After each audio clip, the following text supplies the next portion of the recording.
All right, best-selling author Allison has got a new self-proclaimed, mantra. She is a resiliency ninja after surviving and thriving during what she calls, quote, a decade of hell. In her book, Married My Mom, Birthed the Dog, How to Be Resilient When Life Sucks, Allison shares her personal struggles while teaching readers how to cope with life's obstacles. And Allison joins us now. I think I need to begin with the title. Mm-hmm. It is fun. A little different.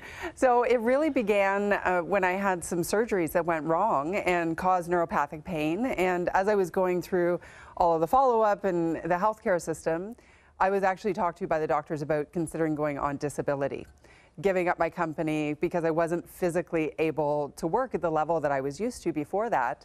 And so I went into resourceful mode and I called mom. And so the answer is not to marry your mom or birth the dog, but everybody needs to find the tools that will work for them when they're facing adversity.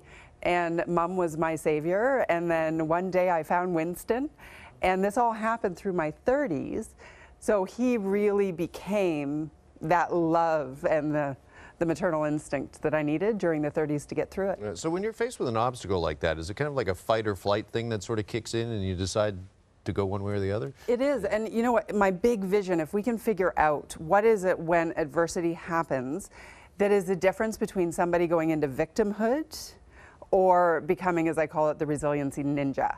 And those little moments along the journey, and that's what we talk about in the book, is how to find those moments and how to make better choices. Okay, tell us about that. What is a resiliency ninja? Yeah. Gotta do the fa-cha to go with it. A resiliency ninja is really someone who, we're all playing whack-a-mole, right? One problem erupts and you whack it down and then another one erupts after that. And being able to still show up with a smile on your face, find the blessings in the moments that are the most difficult, and accept what's going on and figure out how to move past it with acceptance. And you also talk about the Stay Strong formula. Yes. Staying strong, because it really is, you can't change what's happening. So for me, the surgeries went wrong and there's no going back. And I think for so long I was fighting, trying to figure out how do I fix it? And there's no way to fix it.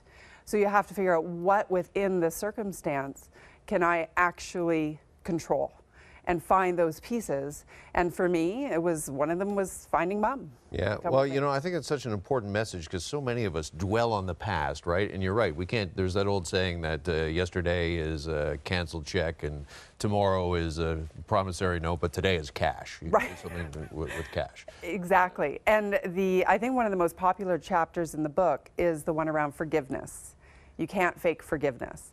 And until I let go of the hurt and the anger and the blaming of the surgeons and the healthcare system, and then there were a whole bunch of people who died very suddenly, and then there were 8 other random injuries that also went on in this decade of hell, until I let go of that, I couldn't figure out how to control my pain and how to become that resiliency ninja. And this is what kind of separates your book from other books, if you want to give it the self-help title. Sure. It's not all positive. It's dealing with that negative.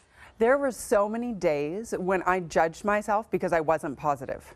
I was physically, on the couch, channel surfing and trying to numb out from the world. And then in the back of my mind, I'm going, oh my gosh, like, what's wrong with you? You should be out, you should be talking to clients, you should be doing more. And I think that a lot of the self-help that I was reading at the time was saying, just be positive. But the thing is, if we're just positive about everything that's going wrong, we're never going to heal. And you're just skating over and it's not authentic. Okay, you've mentioned mom and you've mentioned Winston a couple of times. Yeah, I love Winston. Yeah, what role specifically did they play for you? Mom, there were things like being my chauffeur.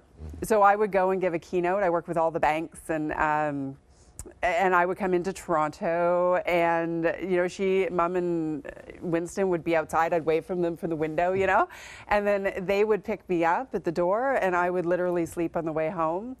And 2, 3, 4, 5 days. Support group there, right? Some days she turned off the lights for me. It was that bad. Wow. And then other days she was just there to be my confidant. And because so many of us publicly are trying to keep that smile on our face, and then behind the scenes we're collapsing, right? People who live with chronic pain know this. And she's the only one who knew everything. You know what, Allison, you just described our show. Smiling out in front of the world and then collapsing behind the scenes, right? Is it that bad working with me? You get up so early, right? How can you not? Exactly. Well, Allison, thank you so much for stopping by. Married my mom, birthed a dog, how to be resilient when life sucks. Thanks so much for stopping by. Thanks for having me. Great to see you, Allison.